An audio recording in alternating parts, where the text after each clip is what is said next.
Here we go, ladies and gentlemen. Today is February 17th, and I'm Zhong. Right next to me, we have the featherweight contender fighting for the up-and-coming event title, Gunnar Summersett. Yes, sir. Yes, here we go. Now, let's introduce you once again to all the MMA fight fans out there. Who you are, where you born and raised, where you coming from.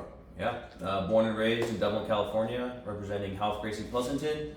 3-0 right now, going for that title. My background is in wrestling, jiu-jitsu, but I would say I'm all around mix. I mix things up. I'm a fighter now, so yeah, man, get ready for anything. Fireworks. Now, on this upcoming event, you were originally fighting Fernando Diaz. Yeah. I don't know what happened, and his coach kind of don't want him to fight on this upcoming event, and want to postpone maybe in a future event. Now, if you winning this upcoming fight, become 4-0, I believe you're qualified to fight for the state title as well. Yeah. So and then you and your opponent are both you guys identical as 3-0.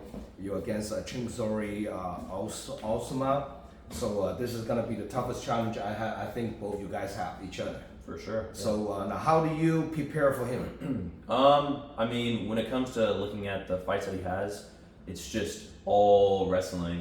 Whenever I'm at home thinking about it, if there's a nickname I would come up with, it's like the Mongolian Marab. I mean, dude, it's just all grappling, which is very good. Like, I think the respectable thing about a specialist is that, no matter what, they can bring it to their realm. And for him, it's going to be grappling. I think I have the answers for the grappling. The styles are a little bit different, but between my folk style wrestling, my jiu-jitsu, and my hands, my kicks, I think I have the answers for whatever he'll come up with. But I think we'll know what to expect. Right. Now that one thing is for sure that on the size, you definitely have some size advantage, because I was talking to Jingzori's coach. They are moving down to 135 after this fight. Oh yeah, and he fought for a 55 title too. Yeah, was that like a short notice one, or it was 2-day notice? Yeah. So and he actually weighed in 152. And with full stomach, eat as much as he can. He ended up coming off a win, but he's also much older now. So 28, and he's gonna be 29. So this is probably the last amateur he's actually probably gonna do, and then he's gonna move down to 135.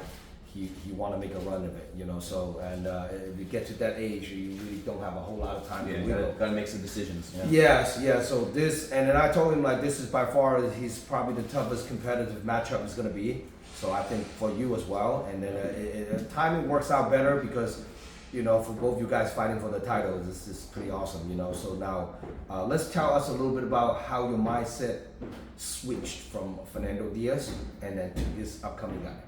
I was really excited for that matchup with Fernando Diaz. I think the difference with him and Chinzori is that Fernando Diaz, similar to me, knows how to mix things up. I'm not saying that Chinzori's striking isn't there, but it's just we haven't seen it. Right. So it's just like it could be anything. But yeah, I mean, now I'm obviously focusing more on the wrestling and the grappling. Mm-hmm. But I still want to be very strategic and smart with the striking. I fought Elias Guzman, who's a southpaw. I had to deal with the striking on that aspect.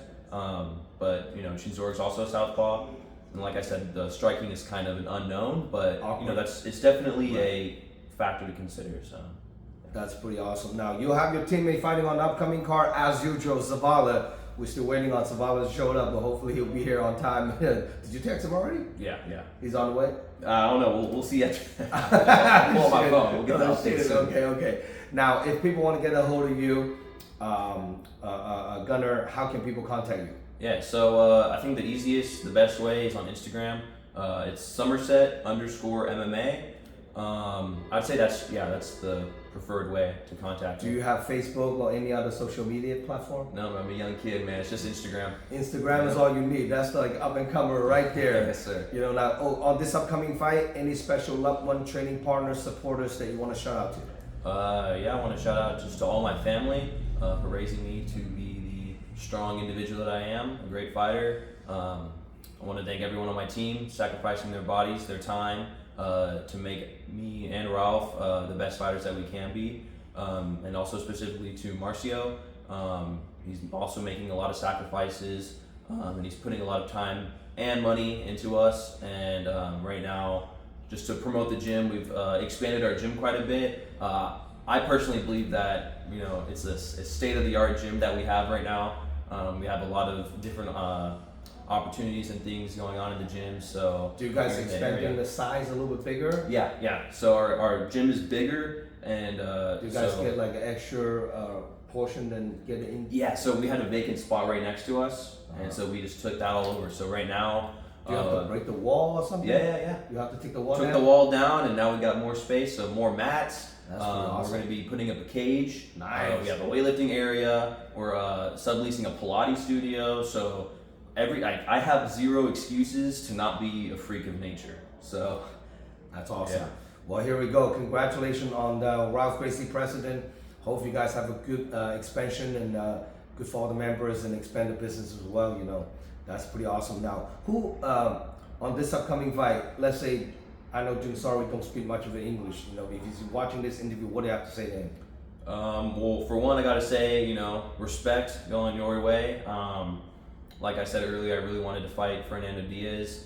He's a good opponent. I think he would, in the cage, he would level me up because we'd have to, raise the standard. I think we're both very good fighters. But Chinzorg is also a very disciplined individual, at least from the looks. And so I think this is going to be a great fight. So respect going your way. Thank you for taking this fight, unlike some other people. But hey, it is what it is. Let's have a fun time. Let's make it a war. What do you think of, what do you have to say to Fernando Diaz? Man, I mean, say what you want. I think the word on the street is that you want to go professional pretty soon. You're looking for a state title. But at the end of the day, there's people going professional off of 0 fights, 0 experience. I mean, it might not be the smartest option, but a fight is a fight, no matter if you're an amateur with shin guards, an amateur without shin guards, or professional. So I think the wise option for you is to take the L as an amateur rather than on your professional card. I don't want to give you too much attention and follow you around a whole bunch. I don't think you're that much, but I think you're a good enough opponent to have a fun, entertaining fight. I think both of our careers would be propped up if we were to have a fun war. So I think it's your loss, but either way, man, do what you got to do. Hopefully, you guys can meet again. Yeah, hopefully. I really want to see that fight. I think. Yeah. I was called out into the cage, and we made a whole thing out of it, and then now it's it's a dud. So no, it's pretty disappointing, but it is what it is. I mean, I wouldn't want to fight me either, but That's pretty awesome, man. Now, who is your favorite UFC fighter? Man, I think at this point I'm just a casual dude. I like whoever whatever the bandwagon fighter is to like right now, just because I'm so focused on my own training. But I always I like to go back to whether it's Ilya and his boxing. I like Edson Barbosa's Muay Thai and his kicks. I like Islam's grappling. Just name a decent fighter from the top 10 or just like a GOAT, and I'm obviously gonna like that dude. So yeah, anyone. I mean, I want to say I like myself the most because I want to emulate the best part of every fighter. But I mean, I'm just a bandwagon now. You call me a casual. That's pretty awesome. Now, Gunnar, what do you walk around weight right now? Yeah, I walk around like, Ralph would say otherwise. He calls me a fat ass, but I'd say around like 170. Holy shit. Yeah. 170. Uh-huh. You gonna make 145? Yeah, I think, I got it down to a science. I've made the cut now 2 other times. So, yeah, I got it down to a science. I'm very grateful that Zhong holds a wake or the weigh-ins the day before. So, you get plenty of time to rehydrate. And also good for the amateur to experience what did the pro look like. Of course. Then you get a dehydrated, weight cut, because all the other amateur shows in California, they all weigh in 5 hours before the fight. Yeah. If I was gonna do a same day weigh-in, it would probably be 155 pounds. Yeah. But no, I'm very grateful. I feel like I get that professional experience, and I get to do a real cut, and I get to go through the motions. Get to know your body better. Exactly. I think that's part of the reason a lot of amateurs still love to fight on my show. Versus going down to Visalia or going down to Sacramento, and you weigh in like 4 or 5 hours before. It's like, A lot of my fighters from here, same way, that don't want they really don't like fighting on the same day weigh-in because it cut out a lot of professionalism. You want to be pro, you want to explore experience, and you can't really get that when you weigh in a few hours before the fight. You know, it's kind of tough. And then yeah, so for more information about this upcoming fight card, check out DragonHouseMMA.com. This event is live stream pay-per-view nationwide. You cannot make it to the event. Making sure you guys check out DragonHouseMMA.com.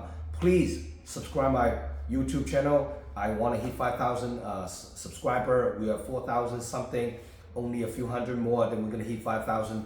I need all the fight fans to help, all the fans and all the fighters out there. Please click the subscribe button on the YouTube channel and then follow me on Instagram for upcoming event, upcoming content, for our grappling submission only grappling, our sparring session special in invitational in the gym, and our next event after March 15 is going to be May 24. I hope you know, whoever wins coming out of this fight, Gunnar versus Chinzori, either probably Chinzori is not going to defend the title, he's going to go pro, but either way, win or lose, he's going to pro, and hopefully you coming off on top on this one, maybe defend the title or maybe the state title. We'll see how things going to play out. We'll see. Yes. So now, any other word you want to say to any other fighter that you wants to fight? I mean, I was at the point where I think when it comes to the amateur scene, or at least in the Bay Area, the only guy that was on my radar was Fernando. I'm sure there are other great fighters out there. It's just that, you know, I'm either focusing on my specific opponent here, or I'm just, you know, looking around across the locker rooms at, you know, who's around me immediately. You know, it's the amateur scene. It's not too crazy, but I'm sure there's very capable opponents for me. So yeah, just call me out, I guess. I don't know any of you guys, man. So yeah. Well, you are on top of the mountains now. If people start looking up, you're fighting for the belt. If you do win, you get the title. Pretty much, whoever is next in line, you're gonna have to get a run with it. Yeah, let's run it. You know, that's pretty awesome. All right, guys. I'm Zhong Lo. Today is February 17. Right next to me, we have Gunnar Summersett, and we are signing out. See you guys March 15. Order your live stream pay-per-view voucher at DragonHouseMMA.com. Woo! Signing out.